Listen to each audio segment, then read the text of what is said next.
Today, we're going to dive into a short, but wow, an incredibly powerful text, Mahatma Gandhi's 1909 book, Hind Swaraj. Now, you might hear that and think, oh, it's about Indian independence, but it is so much more than that.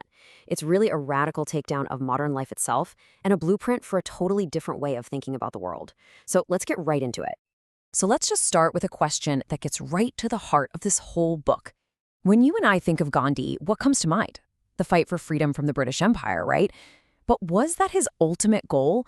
Was just getting the British to pack up and leave India the real endgame for him? Well, according to Hind Swaraj, the answer is a really surprising and a very firm no. And this quote right here, it just cuts straight to his core concern. He was looking around at many of his fellow nationalists and seeing that, yeah, they wanted to kick out the British, but they wanted to keep all their systems, the same parliaments, the same courts, the same industries. And Gandhi argued that this isn't real freedom or a Swaraj. It's just swapping one set of bosses for another while the oppressive machinery stays in place. He called it English rule without the Englishman. And for him, that wasn't a victory. That was a total failure.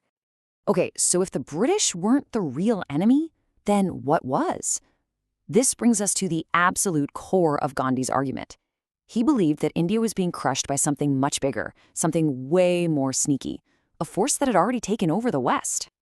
For Gandhi, the true enemy was what he called modern civilization.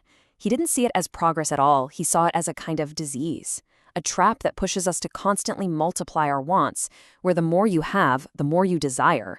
You know the feeling. And this just leads to this state of always being dissatisfied, always feeling empty inside. This, he argued, was the real sickness plaguing not just India, but the entire Western world. And he was not vague about it. He took aim at the very pillars of Western society. He called parliaments these sterile, corrupt talking shops. He saw railways not as some great invention, but as tools for rulers to tighten their control and, interestingly, for diseases to spread faster. He even argued that professions like lawyers and doctors often make their living from our problems, from our conflicts and illnesses, instead of actually preventing them. And at the heart of it all was machinery, which to him was the ultimate symbol of a system that puts greed and efficiency above actual human beings. All right, so if just copying the British systems was a dead end, what was the answer? This is where Gandhi offers his really profound redefinition of Swaraj, which translates to self-rule. And when you see it side by side like this, the difference is just staggering. On the one hand, you have the common view of Swaraj, political independence, get the British out, run the country ourselves. But Gandhi's vision was in a completely different universe. For him, true Swaraj wasn't about ruling over other people, it was about ruling yourself. It meant gaining control over your own mind, your own desires, your own fears. It's a personal, moral journey first and a political goal second. And this whole idea was tied to his definition of a true civilization. He believed that a great civilization isn't measured by its skyscrapers or its technology. It's measured by how well it helps its people follow a path of duty and morality. The entire point of society, in his view, should be to help each of us achieve that inner self-control, that mastery over our own impulses. Okay, so the goal is this deep, internal self-rule. But how in the world do you use that to fight an empire?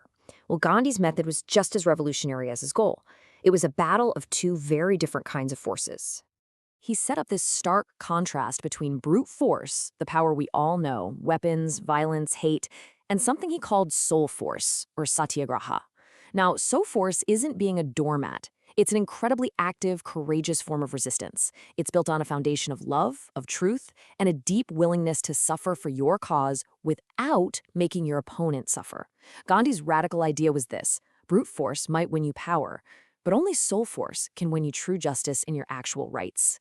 And he laid out a very clear plan. Step 1, non-cooperation. An empire can only rule if the people agree to be ruled. So just withdraw your consent. Stop cooperating. Step 2, Swadeshi, which means self-reliance. Make your own clothes, use your own local goods, and break those economic chains that keep you dependent. And step 3, the hardest part of all, self-sacrifice. Be willing to face hardship, go to prison, even die for the cause, knowing that your suffering has a moral power that violence could never, ever touch. Now, all of this was written over 100 years ago. It's really easy to just dismiss it as, a product of its time. But the warnings and the wisdom in Hind Swaraj are in so many ways more relevant today than they have ever been. Seriously, think about it. Gandhi's takedown of a civilization based on endless wants, isn't that a perfect description of our culture of nonstop consumerism? His skepticism of machinery that makes humans obsolete, that sounds an awful lot like our debates about AI and automation, doesn't it? His call for a simpler life directly connects to today's calls for ecological sustainability. At its very core, Hind's Swaraj is asking us to put our own ethical self-rule ahead of the endless chase for more power and more stuff. And that really leaves us with a final question, one that's for every single one of us to think about. Gandhi defined self-rule as mastering our own minds and passions. In our modern world, a world that is literally designed for endless distraction and consumption, what does that kind of mastery, that true self-rule, even look like for you today? It's a challenging thought, and it's one that proves the incredible, enduring power